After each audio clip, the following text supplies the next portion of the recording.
In 2008, a man pulled off one of the most creative armored car heists ever.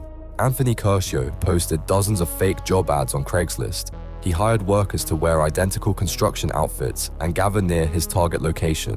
When the armored car arrived, Curcio robbed it while perfectly disguised among the crowd of decoy workers. $400,000. Gone in minutes. Police had no idea which construction worker was the real thief. But Curcio made one tiny mistake. Investigators traced the pepper spray he used back to his eBay account, the perfect disguise ruined by online shopping history.